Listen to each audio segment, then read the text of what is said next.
Digibajitunda, Olonde, the one that fits ya. Hi everyone, welcome to the Nile Book Club. I'm Katasi, and this month we're reading Our Lady of the Nile by Scholastique Mukasonga. Absolutely, yes. Welcome everybody. My name is Kalungi. Yes, as Katasi just said, this month we're reading Our Lady of the Nile by Scholastique Mukasonga, and effectively is set in Rwanda. I want to say colonial Rwanda, or is it no? Or is it a few years? I think it's more like the 70s. I think it's about 20 years before the genocide, so it's post-colonial. All right, so it's post-colonial Rwanda, and just like Katasi said, a lot of years before the genocide, but it's set in an elite school for girls, boarding school for girls, called what is it called? The Lycée, the Our Lady of the Nile. Yeah, that's what it's called. Our Lady of the Nile Lycée, which is French for school, and it charts the deterioration of the relationship between the girls who are from different tribal groups, the Tutsi and the Hutu, and it's effectively almost a precursor to the 1994 genocide, and it kind of digs deep into the rhetoric around the anti-Tutsi kind of language that led to the pretty much the murder of the Tutsi by the Hutu. So it's a very, I mean, do you want to go in straight away, actually, Katasi, with your thoughts, or should we give it to Viv? Should we say hi to Viv? Nice to see you back. Let's unmute her first, because... Hi guys, how are you? So good to see you. It's been a while. Thank you for having me. I really enjoyed this book. I just finished it. Speed read it, which is really good. I'm glad I was able to finish. But yeah, I think this book really hit very close to home, being Ugandan, and kind of gave me a better understanding of the Rwandese people I know in my midst. Do you know what I mean? And understanding, and they are, of course, predominantly Tutsi. And now I understand why they lived in Uganda. Do you know what I mean? I know why we had Rwandese girls in our girls' school in Uganda. But that was, I don't know, it was just, it was a very interesting book. I think she writes quite well on Rwandese culture, although it's like a fiction book, but I feel like there's a lot of facts about how Rwandese are and their values and beliefs. And I think one thing that struck me was they don't talk about menstruation. That's like really off topic. And that for me was like, really? That's weird. But yeah, so there are a few bits in there. I mean, it was an interesting book, definitely. It was interesting. Very different from my girls' school, but very interesting. Why was it different to your girls' school? Because I went to a Catholic girls' school, but these girls were wild, man. These girls were crazy. Maybe I was very naive because I was young then, but I just felt like the girls in my school were very calm. And this is from like S1 to S6. You never really heard, people were not crazy. You never heard of people, they jumped the gate to go to the club, or like, do you know what I mean? People were just calm. They knew what they were there to do. And it was a very similar setting to this school. It was a best girls school. So of course, girls knew what they were there to do. Many parents were ministers. So very similar in that sense. But I think the thing that saddened me was the way was the way anything African was put down by the headmistress, by that father. Do you know what I mean? Like African was negative and white was good. And I've done a bit of, because I read it on my Kindle, so I've done a bit of highlights, but it was just that really saddened me. And if you say that this book was set in the 70s, or maybe 80s, I don't know, but just, yeah. Yeah, but definitely, yeah, it was as you say, because they said, yeah. I got a bit confused there because they did mention something and I was like, is this before the 93, 94 genocide but yeah, I was a bit saddened by that. But you guys, yeah, I'll kind of gather my thoughts and you can carry on. Okay, shall I jump in? Yeah, jump in. So I thought it was a really good choice. I love the title, anything East African or Great Lakes, I'm all over it because I think it's one of these areas that, I don't know, I don't think it's written enough about. And I think that Vivian, it gave me a much more nuanced understanding of or the intricacies of like the issues in Rwanda and some context. And before we get into the heavy stuff, I also went to boarding school for a little bit in Uganda. And my boarding school wasn't one of merit in terms of like academic credentials. It was like a school where you could do Cambridge, also known as Cambridge. So it was. What school was that? Does it begin with an H? With a H or a K? I'm not even gonna say because then I won't be able to share as much. Oh, okay. But a lot. My school was I didn't last long there because I realized that it was a little bit it was very unserious, and I at that point I could sort of see that the teachers weren't very well versed in teaching this Cambridge curriculum. So aside from the academics, it was just full of scandal. So like many of the things that were happening with the abuse of power by certain teachers, that was happening. Like you sort of hear, oh, so-and-so's going to Mr. So-and-so's cottage, or jumping over, or, all these, the prestige of sort of being affiliated to rich people outside of the of the school, that was all quite common. And I think it's like a Ugandan thing, it's like not Ugandan, it's a class thing, isn't it?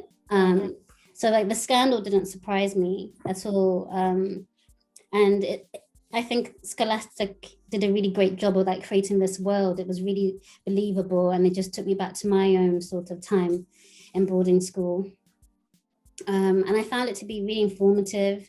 I found myself Googling things, searching up things, and trying to get the context of like when things were happening, the history, things around like the royal family. So overall, I thought it was a good book. I think the biggest shortcoming for me is I don't think she provided enough balance, but we can come to that after we hear from Kalungi.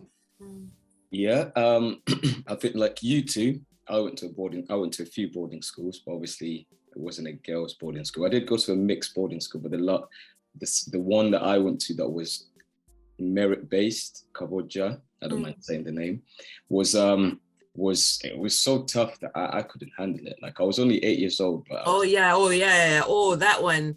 Yeah. The primary one is deadly. The secondary one is a playground. Yeah. Oh, really? Well, yeah.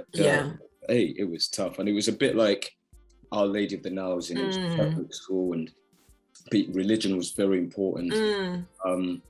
But yeah, so I was 8 years old, so I wasn't privy to kind of some of the stuff that these girls are going through. But there was those kind of power dynamics within the students, like the prefect had a lot of sway, and they would, and also even like the quelling of your African culture, like making us have to always speak English, and even we couldn't cry we couldn't say ouch. Sorry, we had to say ouch instead of so you couldn't even cry in your native tongue.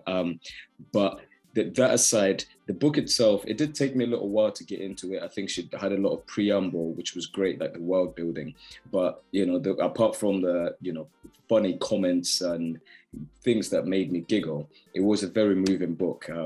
Especially towards the end, like it was obviously spoiler that if you're watching this and you haven't read it yet, it was very heartbreaking when the realization that this is a precursor to the genocide. Like when you start kind of realizing Gloriosa, when she was kind of using a lot of this rhetoric about cockroaches and the parasites and is it the Inyezi, and using the kind of terminology which we knew was then used to also, you know, justify the murder of the Tutsi. So yeah, once you started hearing that from like a young girl's mouth, like it was so, it's terrible already, but like it just had, you could tell she was parroting like what her dad was saying, or, you know, people around her. And I think she created, Scholastique Mukasonga created a really lovely bunch of characters. One thing that I'll probably say, maybe some of the names could have had different letters, like Veronica and Virginia. Yeah, Goleta and Gloriosa. So many similar sounding names. Was a bit, you know. But I think maybe she could have rounded some of the characters a bit so that there was a bit more kind of difference in character. Veronique and Virginia were very similar. Modesta and probably Immaculée as well had slight similarities. But apart from, maybe that's the whole point actually, they do bring the same kind of people within this kind of school, this elite school, and it attracts daughters of ministers and business people. So, and they have a particular personality. So maybe that's why they were so similar. But yeah, I really enjoyed reading it, and it was obviously disturbing what Father Hermenegild was doing to the girls. So yeah, but I think she create this sort of world where you're kind of like invested in the characters, and yeah, I really liked it. Really liked it. I think she really did a good job at shining a light on abuse of power, because we always hear about, like, looking at where I'm from, like in Uganda, like boys' schools, and you had the fathers, and then maybe like those scandals, but I'd never really heard it from this context, you know what I mean? Like whereby it was a father and he's now abusing the girls. But also the way he did it, he used his position of being a clergyman, but also he used his position of being white, because they were like... Was he white? Yeah. Was Hermenegild white? There were only two African it was Lydia, Sister Lydia. Yeah. The only two sisters were Randese. Yeah. Everybody else was white. Everyone was white. Sarah Kizito, the cook, and Lydia. Yeah. My understanding of the only two who were actually. And so he could use his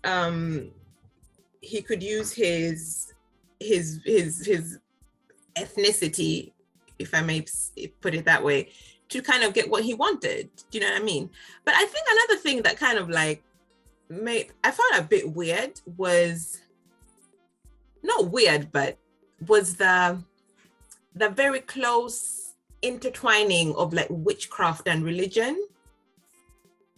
Do you know what I mean? And I was like, okay, I mean, I've heard of it in certain religion. Like I know that it's there, but I'm just surprised. And also how superstitious how superstitious she portrayed her people to be. I'm not going to say all Rwandans, because probably not all Rwandans, but you know what I mean? Like she was very, and that some of them were very quick to like, oh, I'm going to the witch doctor and, you know, they can help me. Like that was the first, you know what I mean? And maybe this could be because, I don't know, that's how the culture is or whatever, but I found that to be a bit like, wow, that was interesting. And I think that also kind of gave me a flashback to my school because it was a Catholic girls' school.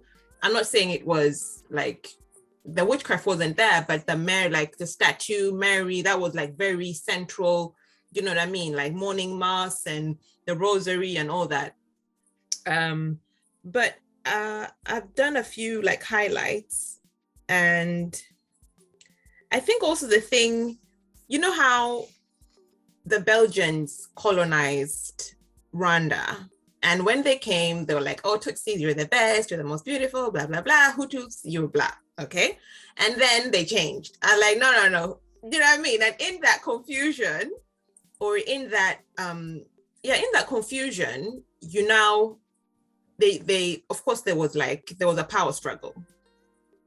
But also, it was interesting when they kind of now like say that the Tutsis are like the Jews in the Bible. Do you remember that part? Yeah. When they're kind of like comparing, and I'm like, wow, okay, you're taking it really far now. Do you know what I mean?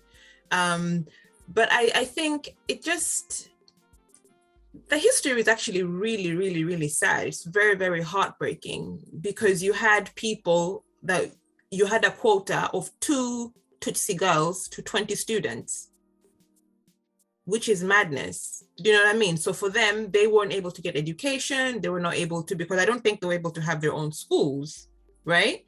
No, they weren't. I mean, I think that's really interesting what you said about, that was shocking for me too, in terms of the quota system. But to the point of like the Tutsi struggle that's described in the book, this is where I think the book lacked balance, because so of course she focuses a lot on the foreign input in terms of creating these ideologies, and they're all quite fantastical, and actually they don't really make sense. One minute the teachers calling them Isis and Greek gods, and then he's bringing in Judaism. So it's just a mishmash of anything that white people deem as like sacred and superior, that they would just put onto these like Tutsis. But I think what was lacking for me was that Scholastic made one reference, I mean, correct me if I'm wrong, where she says, you know, I think it's around Gloriosa talking about the feudal subjugation that the Hutus had experienced, right? But we never really heard much about that. And that was a context, and that's what was driving this. You know, so and I think that's quite dangerous for books like this that are written, because you're not giving the reader like a full perspective. So I'm not trying to justify any reactions that were done onto the Tutsis or moderate Hutus, but I think that there's a responsibility to sort of create a bit more balance and context to understand what is driving this behavior. I totally agree. I feel that, and all the books I've read about the genocide and everything, it's mostly been one-sided. And it's like, but it's not one-sided. Yes, I agree that Hutus did kill Tutsis, but both are to blame. Do you know what I mean? You can't be like, oh, the Hutus are bad, the Hutus are bad. I'm really sorry, but there are two sides to this story. And unfortunately, the Hutus have not been allowed to tell their story. Do you understand? Because there was a time when they were the minority. No, they've always been the minority, but there was a time when they were not in government. They were not, you know what I mean? And the Tutsis were, although this was a long time ago. Do you mean majority? They've always been the majority. Hold on.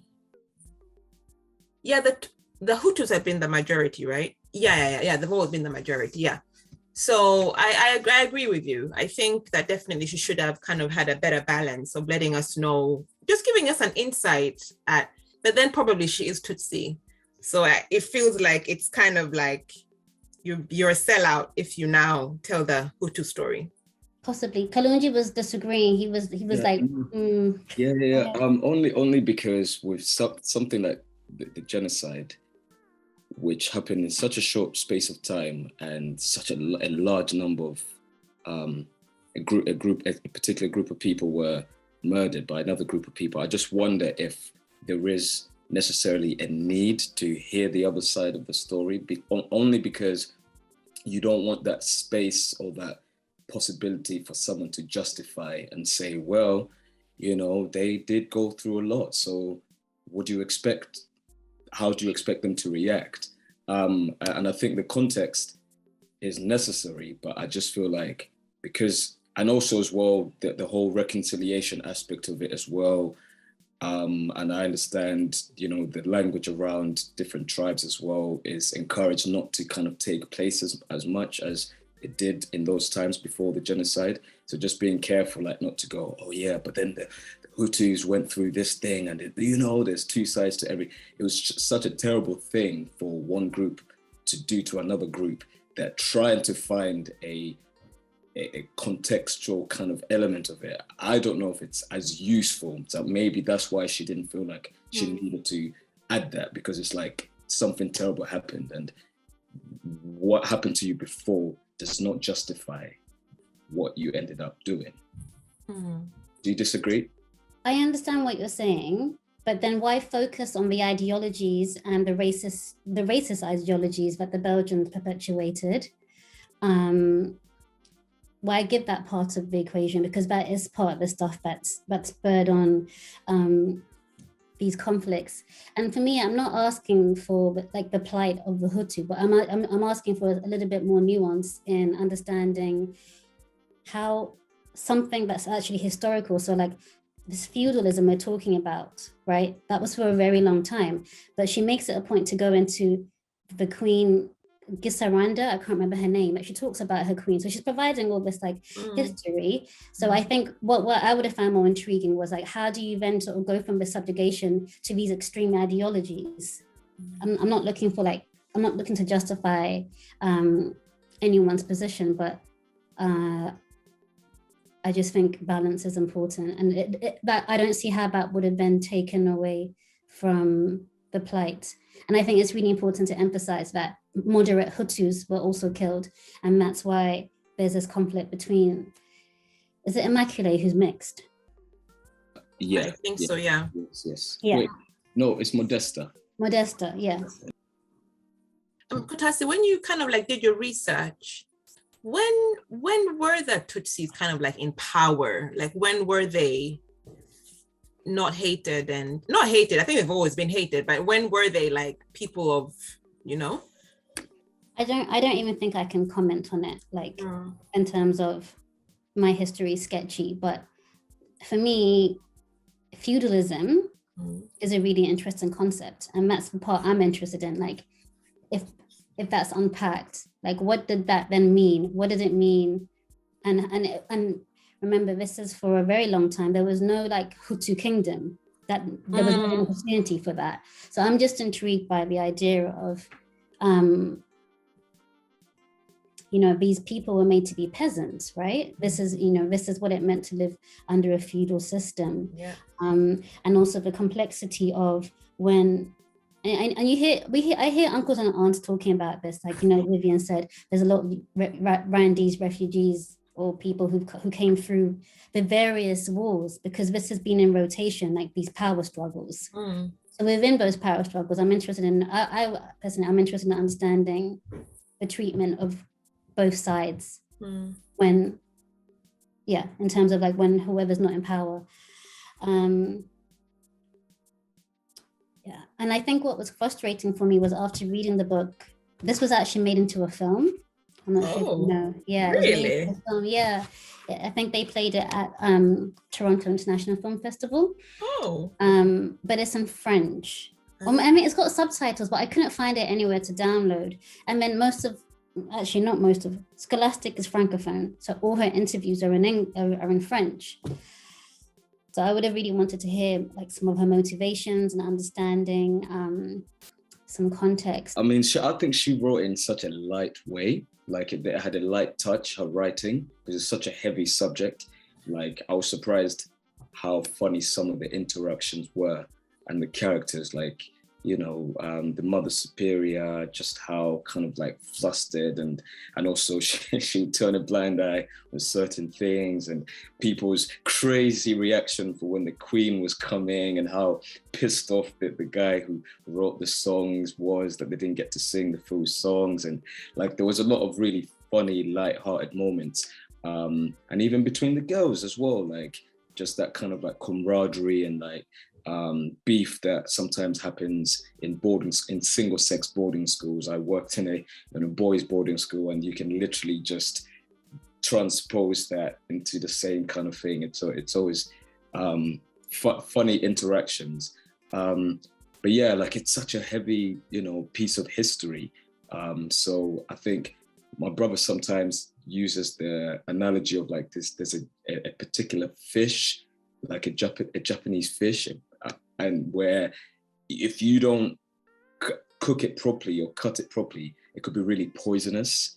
It's a particular there's a particular touch you need to have when you're dealing with such heavy subjects like the Rwandan genocide. Anything preceding it or even post action, but I think she did a good job, but like I'm not as well versed as you two are on like the genocide and the kind of... please, I'm not either. I'm not at all, and I don't claim to be.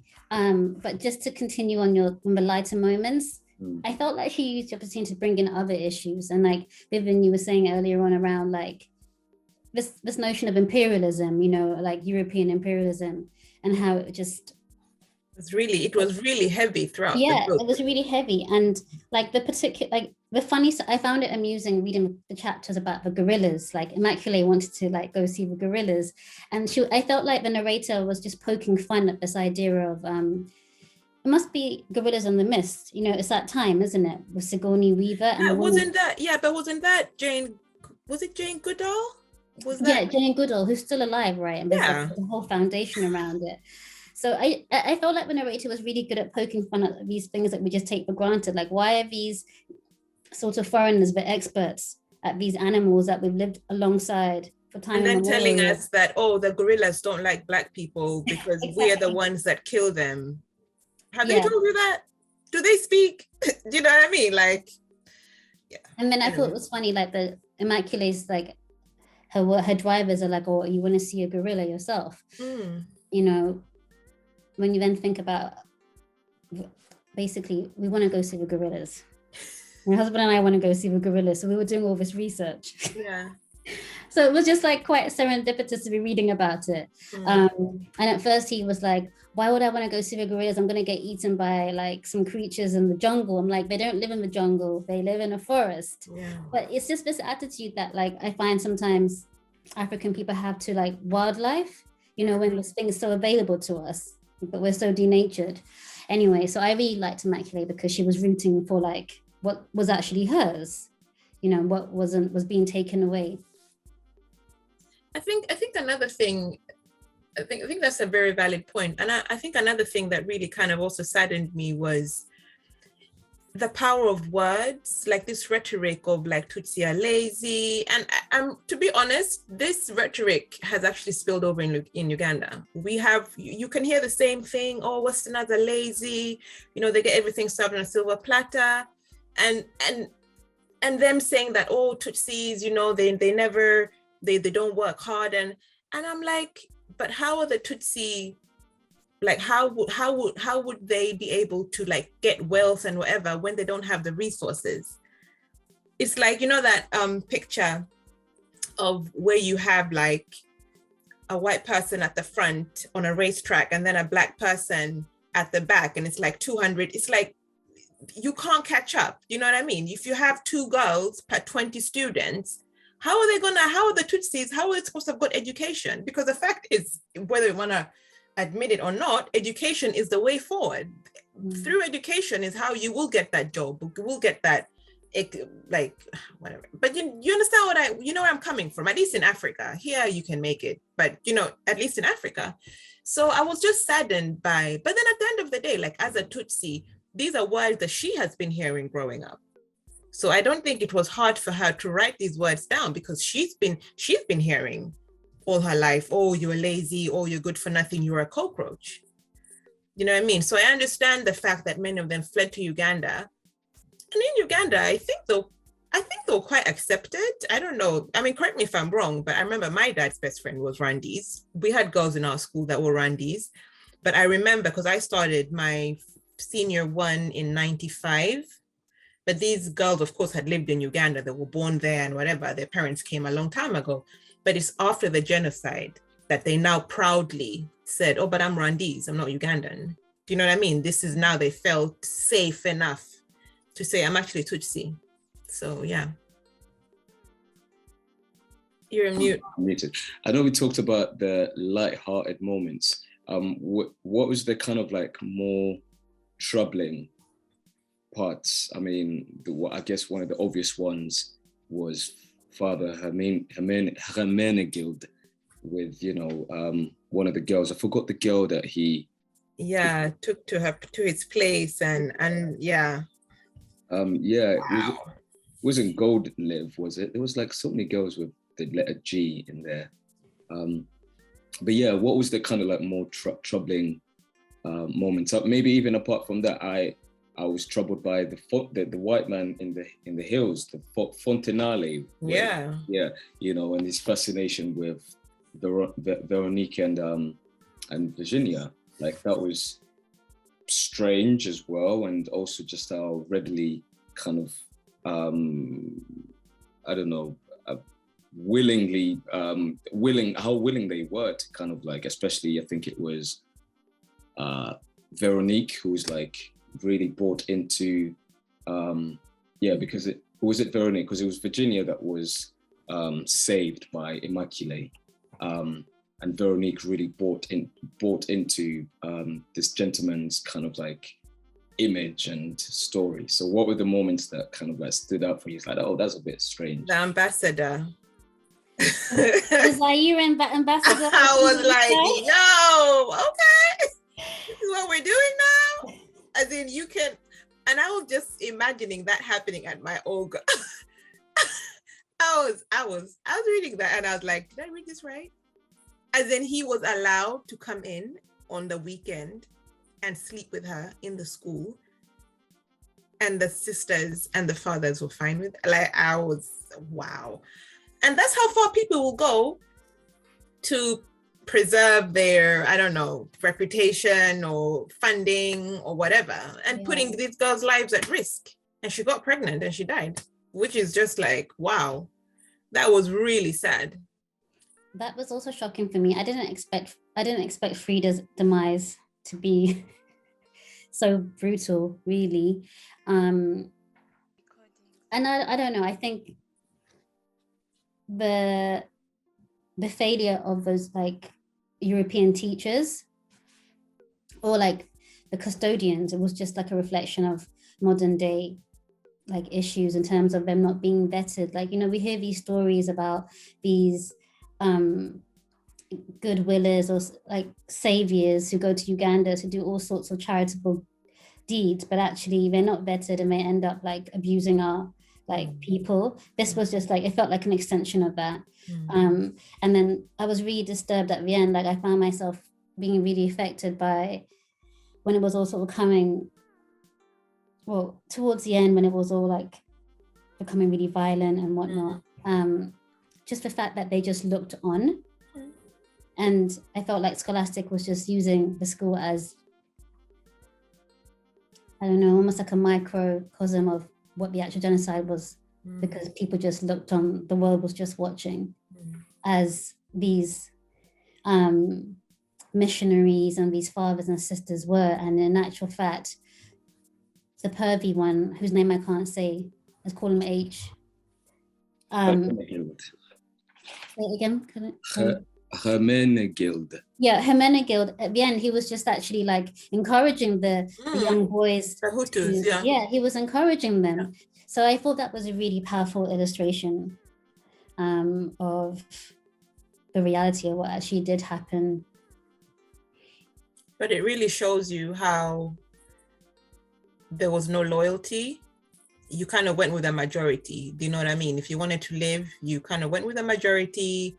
And yeah, I mean, it felt like the Tutsis didn't have like many people in their corner. They were really on their own. You know what I mean? And that was really sad to read. Yeah, and that's a really good point you made about just going with the majority, because often this is the case, you know, European governments just go with whatever government's in place, like this interchange of, you know, whoever's in power, yeah, we'll go with them. So they were just very fluid. They had no allegiance. It was just what suited them and their Christian agenda. Christian agenda. Yeah. I don't know. I think another thing that, was there anything else that kind of made me be like, oh my goodness, really? Yeah, I think the way it was kind of like hammered into the girl that you are the future of Rwanda and you are the female elite, and it's like, yeah, I get it, but I felt it was more of just, I think, I need to say this in the right way. I think at the end of the day, like when you have a school of that caliber, you are now kind of like flying on old reputation, let's say. Do you know what I mean? Like you're kind of standing on you're standing on the people who have been there like decades ago. And I think where they were right now, the school wasn't as good as it used to be. Do you understand? You just kind of like continuing to allow, I don't know how, do you understand what I mean? Like it wasn't as, I don't feel like the school was as good as they made it to be. Do you think they were just coasting off the legacy? Oh, yeah. Thank you. Yes, definitely. And when one of the girls went back home, I think, hold on, I have her name, and her mom was like, oh, like she was gonna take her daughter around the village in her school uniform. She was Tootsie Mark you. And then they would be like, oh wow, she would for once and for all get the respect, you know, from her neighbors. And even the ones who didn't like her, who were Hutu, would be like, oh, well done. And then she would be able to buy a thermoflask for tea. Like it was just, and I'm reading this and I'm like thinking of our parents, of the pride like they had with you going to that kind of school, like proudly saying, oh yeah, she goes to that school. And in my head, I'm like, okay, I understand it was a good school, don't get me wrong, but I don't know, it just, and this is, I think this, but this is everywhere. I mean, and you said in the beginning, it's classism. It's everywhere. UK, Oxford, you know, Eton. You tell someone, oh, my son's at Eton, everyone would be like, oh, respect. You know what I mean? Mm-hmm. But yeah, I just felt like you said that as custodians, I wouldn't have taken my child there because the children, they were not protected. Do you know what I mean? They were like, how would you allow a grown man? Like, I don't understand. And these girls must have been like maybe 17, 18. But how do you allow a grown man to come to the school and spend the weekend in one of the cottages with this student who is in your care? She gets pregnant and then she dies. Oh, but they also had guns. There's a military aspect. Remember, he was being guarded. That's true. Yeah, when the father came to them and was like, oh, she has to go back. But still, I was like, wow, this is bad. Yeah, Kalungi, do you want to come in before I chime in again? No, chime in straight off the back of that. Oh, okay. Well, I mean, I thought it was really interesting. It just had me thinking about like this transactional, like everything was very transactional. And when they describe the image of people coming in with their Range Rovers and their various flashy cars, it just took me back to, I did a little stint in KPS, very, very briefly. And certain families, they'd come in and, their kids are being chaperones, ministers' kids and stuff. So yeah, I think you're really right. Like in terms of it, they're just breeding grounds to further people's agendas. And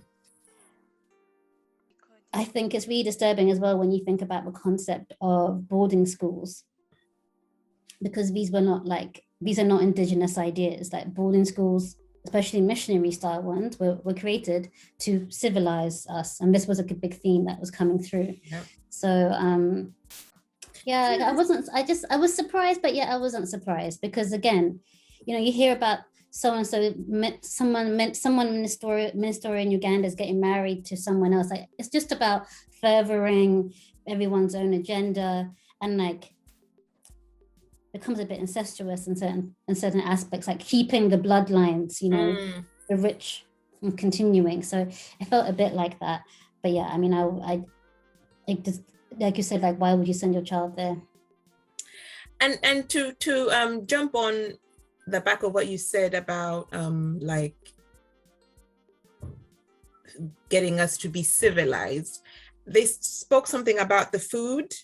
Do you remember? I think they mentioned, and it's like, so they got corned beef and people didn't really like the food because they were not used to it, and they were explaining of how they go digging, and then they would like in the earth they'd make like a banana, and it just actually made me think that when I was in boarding school, because I was there from S1 to S4, and we were allowed to speak like vernacular 1 hour on Saturday.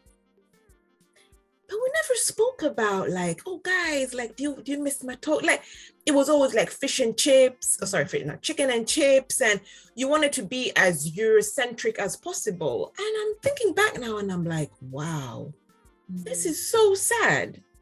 We were never able to like embrace our culture. We were never able to embrace our food.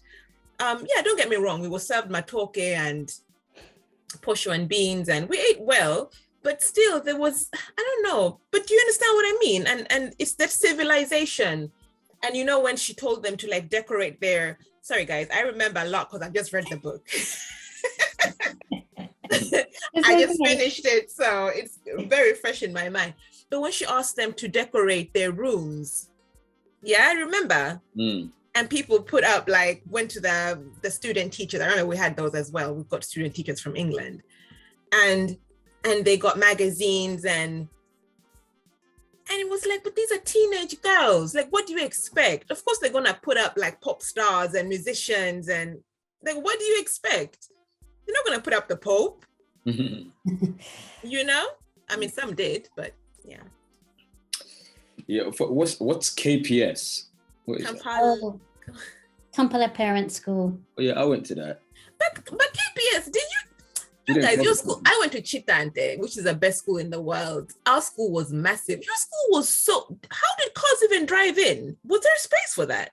I was just there. Or was it only the president's car that was allowed to drive in? I don't know. I was there after Kaboja. I went to Kampala Parents for like a couple terms maybe, and then ended up in Mubende Parents. Oh, wow. The boarding school. Okay. But I was Vivian, Kalungi is much younger than us, so you know the KPS you and I know isn't probably the KPS that he experienced. Yeah, Where's yours? Where's the one you went to? Is that the one in Bakuli? Yes, the original one. Oh, KPS moved, right? Yes. Oh, where did they move to? They moved to near, actually, like down like Naguru, kind of at the bottom of that hill. Hey, so that was massive. Yeah, because I remember the KPS at Bakudi was not big.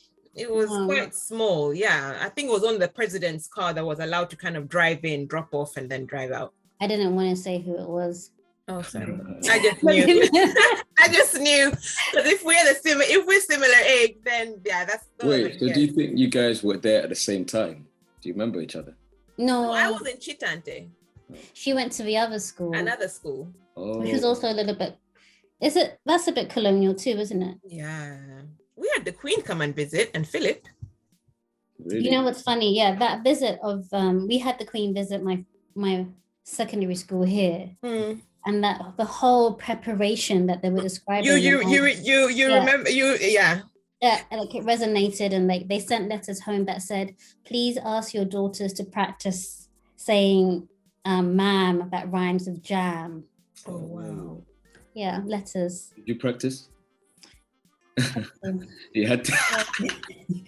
What could I do? What's there to practice? Just they just told you in the letter. It's man. You know what I mean? Yeah. Wow. Okay. I mean, I didn't really have much to say apart from what you literally were saying the same thing about what did you say to do with, is it aspirational when we went off the back? Oh, you said something I was like, that's definitely what I wanted to say. Transactional. Yeah, transactional. Yeah, that's it. It was transactional. Yes, it was. It made sense. Like it was something they the parents invested in. Sent them that they had big plans for the kids to end up with someone who was gonna help contribute to the value of the family or even add to the value. So I think Frida's dad knew about this relationship, didn't he? He was aware of that. So I was also wondering, like he seemed to do quite well out of her death. Yeah, he was, but she left that kind of like 3 dots. Kalungi, like, what did you think? He made it, like he was able to like go into banking or like some big business deals. Do you remember? This? Frida's dad. Yeah, Frida's dad. She said something that he became big in trade. ... Yeah. He made it in trade or something. I must have missed that, but he definitely was getting something out of that because the guy was wasn't he the ambassador for Zai? Yeah, but after she died, he lost his post. But then he got a different post because he left Rwanda and went back somewhere else. He moved to Belgium, didn't he? Oh, you're talking about the fiance? Yes.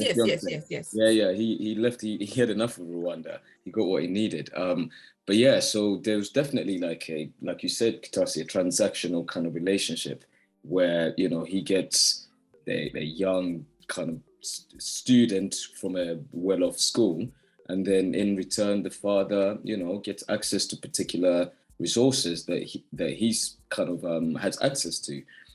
So yeah, it's unfortunate, but I think the school, those kind of schools that we've all mentioned, like the Kabojas or the Kampala Parents, all those like big schools in Uganda, or even like the ones that have like King's College, Budjo and Gayaza, yeah. Kind of places, yeah, like they definitely were trying to copy, or they were like the African versions of the schools in Britain that have existed since slavery times, even before slavery times. So there was a continuation of that. And like, I think someone mentioned it briefly, like the missionaries, they went there to try to civilize them, try to make basically British subjects out of them. And part of that is to educate them under their system to an extent where even now in Uganda and in other probably like African nations, the more Western the school is, the more kind of like attractive it is. Like, if I was to raise my kids, would I want them to go to a school that didn't have access to British education? I might not. I don't know if I would, because I'm thinking once they finish schooling in Uganda, they have a higher chance of going to a university in the UK or the West if the school had some sort of link with Britain or had some sort of British education, because you want them to say, hey, we were studying the same thing.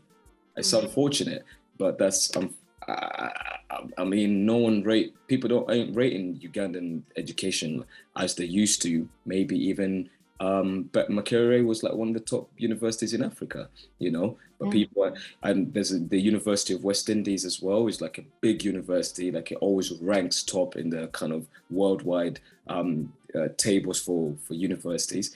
But are people rating that as much as they rate Oxford and Cambridge or Harvard or MIT or Princeton, all them kind of universities? No, but it produces a lot of high level kind of education. Similarly, in Africa, you want your kids to go through that kind of education system that has some sort of affinity to the West. Am I wrong in that? No, I understand what you're saying, but a thought just came to me, which was, you know, before a lot of these schools, these the Buddos and whatnot, and these traditional schools like Namagunga and whatnot, you would get there on like merit, you know. But now I remember one of my aunts, her son didn't get enough points to get into Buddo. Like he was just on the cusp of getting in, and you know, it was made known to her that she could pay, you know, and now it's about paying for places. You don't even need to be academic. And then it comes back to who's got the money, access, ministers, kids, and things like that. Or, I mean, it's just so relevant. Even though this book was written like set in decades ago, I feel like a lot of the themes still carry true. And I just wanted to pick on the thing that Vivian said around the witchcraft and traditional beliefs. You know, I wasn't so surprised by that, because I feel like a lot of Ugandans veer between these two worlds, but they just don't talk about it. And I think that Scholastic was just like, I'm going to put it all out there. Like, yeah. I agree. I just wanted to just point out, I think for like those traditional schools you were talking about, Kalungi, like I think Buddo, I think in a way it was as like a traditional school, it was more like Buganda centrified, if I can put it that way. Do you know what I mean? I mean, just the fact that their motto is in Luganda, Gachali Mavaga. Do you understand? Like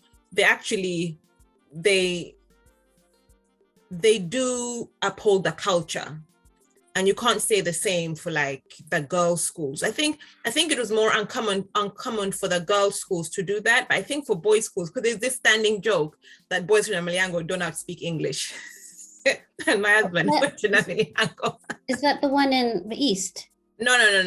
Mwiri is in the east. Mwiri. But Namiliango is in Seta, so it's on the way to Namagunga. But that's like the standing joke that like Namiliango boys do not speak English because they just spoke Luganda. So I think it depends on the school. But one thing I wanted to say as well was the theme of family. So yes, you have these girls who are going to the best, you know, girls' school in Rwanda, and they're the female elite, blah, blah, blah. But they had to, of course, she put it in there that you are nothing without children. and how the king and queen of Belgium, had failed to get kids. And now the president is gifting. And I'm looking at these people and I'm like, which white person is going to take a black child? Even though this child is fair-skinned, they're like, oh, she could even pass for white. And I'm looking at them and I'm like, are you guys for real? Well, Madonna did take a kid from Malawi. No. There's nothing wrong with taking a child from Africa. I know she did. But what I'm saying is, I think Madonna is not royal. So I don't think a king and queen would like take a black child. There are enough white children. No, traditionally they have. Historically, they have, exactly. Go ahead, Kalungi, if you know the details. No, what I was just going to talk about is that Princess Charlotte, or whatever her name was, possibly. I think it was Queen Victoria, maybe. Like there was. Oh yeah, I heard of her. Yeah. She had her as her ward. Yeah, there has been, people that have done that, and also in Russia as well. Peter the Great adopted a young African child that was gifted to him, and they tried to kind of use it as a social experiment of how can you basically create a noble black, a young black slave and turn him into a Russian noble, and he did, and he went on to be very influential throughout Europe, and ended up actually marrying into royalty and birthing, a future queen of Russia, possibly. Don't quote me on that, but yeah, historically that does happen in Europe a lot. Okay, yeah. That's where I thought she was going with it too, but then she just turned it into something else. But I like the angle she used of how this girl from the school was now going to be like her lady in waiting, and she made it seem as if, oh, it's such an honor, and I'm gonna be her lady in waiting. And all the girls are like, whatever. And I just got a flashback of how in school you sit around telling stories and people are like, you are lying. Well, actually, you know what? That just reminded me of the Russian thing. Like the guy actually that was adopted by Peter the Great, who's this kind of famous Russian Tsar or king, whatever. He ended up being the great, I don't know how many great grandfather of Alexander Pushkin, who's Russia's Shakespeare. And a lot of Russians don't know, a lot of regular Russians wouldn't even know that. So it wouldn't have been is it Goldelev, I think was her name? Mm. Who concocted this story. It wouldn't have been too kind of out of place for that to happen for us. It wasn't far-fetched. Yeah. So I see why far-fetched, I see why she run with it. It was unfortunate that was a get out of kind of like almost a dream. And okay, she did, I think, eventually end up in Belgium, but it's just, again, it's like a lot of people in Africa, and even maybe myself to a certain degree, we covered life in Europe. Like that's the chance that we'll get to live the kind of life we have. And why wouldn't they? They're bloody getting taught by these French and Belgian teachers, and they're being told that whiteness is the greatest thing ever. Even when they leave the school, they're surrounded by, they've been colonized by Belgium. So of course she's going to have that kind of dream and ambition, and they all did. They loved that teacher with the long blonde hair who refused to cut it. He's like, I'm not cutting it. Yeah. They all loved it, and it's just widespread throughout like Africa. Like that's what everybody kind of aspires to. But I think now, I hear what you're saying, but I think people now are getting more wary. Like, we're not as gullible as we were like 30 years ago. You can have a white person come to Uganda, like saying, oh, I'm in business. And people, they'll first like vet you. Do you know what I mean? I mean, you got internet now. You can look up anyone. You know what I mean? Honestly, I can I can look at the facts you've given me and then figure out that, no, you're lying. You know what I mean? So gone are the days where there was nothing we could check up on to see if you're legit. People are not as impressed anymore. Like, honestly, they're not as impressed anymore. Do you agree? Do you agree, Katasi? I don't know. I disagree. No, unfortunately, I still feel like we are, we might be free, but we're not mentally. And again, that woman comes to mind. I'm glad I don't remember her name, but this doctor who was basically, actually this American woman, again, NGO worker, came under the guise of being a clinical person and was injecting little babies who were like really sick, and she ended up killing about like a significant amount of babies died under her watch, and the government didn't do anything about it. She was extradited and the case is being dropped, like no white savers. I know they had their own internal issues, and the founder of it had some, had some egotistical issues going on, but that's why they exist, because unfortunately we're still blinded. I mean, maybe, you know, there's a few people who see the light, but I don't agree. And I remember one of my late bosses, he had a guy that he looked like he was just going on safari. He'd be dressed in like khaki shorts, little hat. He looked really scruffy. And he said, I bring this guy with me to just close deals, because people in Uganda will look at him and be like, oh, he's got a Mzungu on his team. He must be serious. Yeah, that lady's name is Renee Bach, like the musician Bach. She horrendous things like you just said, but people are still gullible. I just want to add to that, like just very, very, just the fact that you have a British accent, like people just automatically think you know a little bit better than them, or you can give them access to certain things that they can't get access to. I'm sorry, but some people still are gullible. And but this is black and white. Yeah, you're right, but I think you're right. More white, but even black people. You got black Americans going to Uganda. Do you know what I mean? And they're scheming people there, because people are like, oh, you know, he's black American. Oh, you know what I mean? And so yeah. Well, I think not to say that's a good place to end, but that's probably the right place to end. I think it was a pretty good episode, actually, and it was nice to hear your thoughts as well. That's what made it extra special. It's always nice to have an additional person, and also to hear your opinions as well. So thank you for taking the time, and also to see you as well. It was great. Thanks, guys. So like and subscribe. Thank you so much. Known for the flow, steady your boat. Shut the front door, strengthen the bolts. Bought you a ring, let me show you the ropes. So Katigen Bajitunda, all on day the one that fits ya. Katigen Bajitunda, all on day the one that fits ya. Katigen Bajitunda, all on day the one that fits ya.